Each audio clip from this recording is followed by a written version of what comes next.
Hi guys, welcome to another episode of the T4G painting tips videos. I thought I'd cover today how to sculpt fire. It's going to be a bit of a series, this one, starting with how to sculpt fire, then talking about how to paint the flames, and then moving on to a bit of object source lighting, all using this little Ungor model. So hopefully you guys find it useful. Basically, what I'm going to be showing in this video with fire is more specifically sculpting like a flaming brand. Like a torch, that sort of thing. You see a lot in sort of the fantasy sort of setting.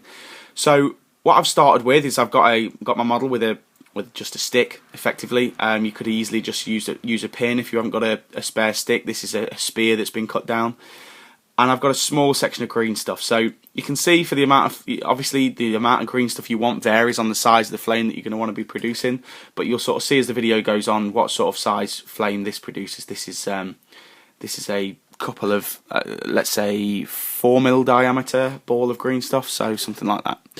So the first thing to do is to just pop that ball onto the top of your stick and get it nicely stuck on there, plenty of contact, and as round as possible to begin with.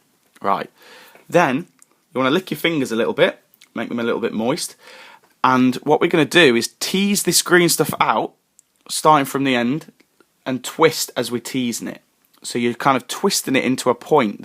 What you kind of want to end up with is looking a little bit like an ice cream, like a 99 ice cream.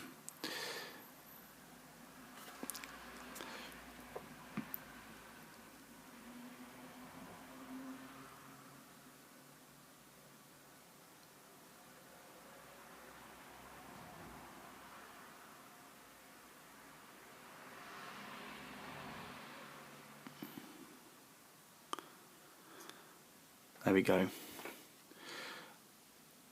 So you should be able to see you've got some actual twists in there already, which is going to help the effect later on.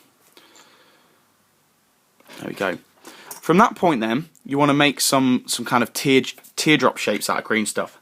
So all I'm doing is I've got my ball of green stuff. I'm pulling off a small bit, making it into a ball. Then rolling it between my fingers into a sausage, like that, and then I'm just rolling one end to make it pointed on one end, and it leaves you with this kind of teardrop shape. What you can then do with that is, you're really gentle, pop it onto your flame towards the bottom, and don't worry about it too much yet, because we're going to put 4 or 5 of these on first. So you want to make them all varying in size. If you can, you don't want them to be too uniform.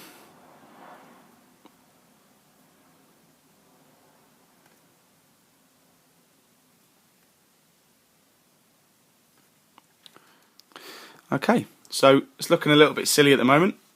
Nothing like flame. It looks like more like one of those Chester hats. So when you want to grab your sculpting tool, now I'm just using one of the standard GW sculpting tools. Some people swear by all sorts of different tools. To be honest, I basically use this, a hobby knife, and my finger. So what you want to do is those licks of flame that you've just popped on, you want to blend those into the bottom of your flame first. So it's just a case of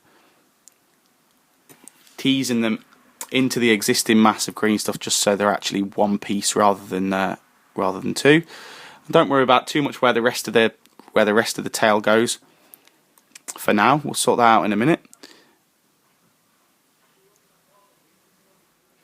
Right, now that you've done that, you want your tails to kind of follow the twist that you already established earlier on.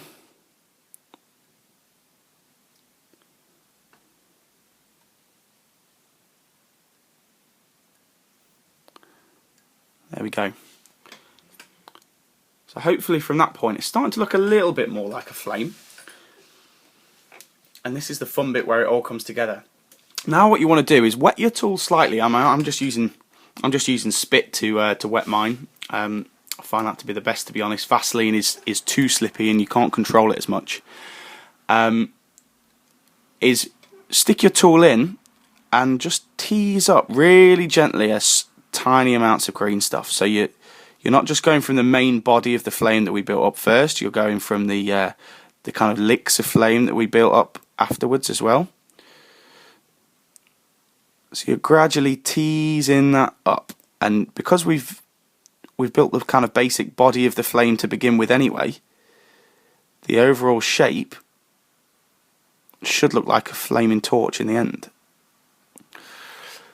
If you're really gentle, you can lick your finger and you can support the flame from the other side.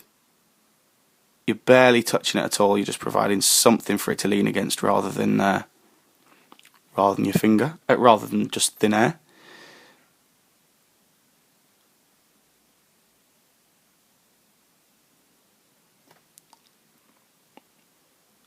Push that over that way slightly.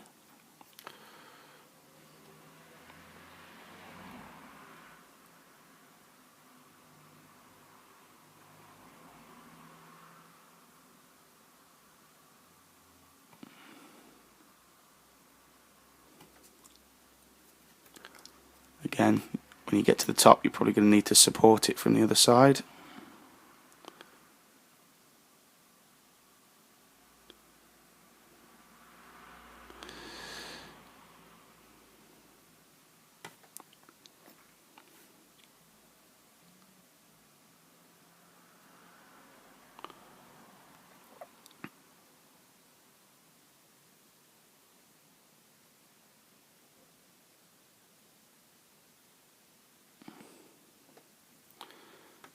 Okay, so hopefully that was useful. You can see the final effect there. It does look a bit like a flame. The kind of twisting effect that we built in to begin with has stayed throughout the whole process and kind of gives the effect of like this swirling flame in the wind.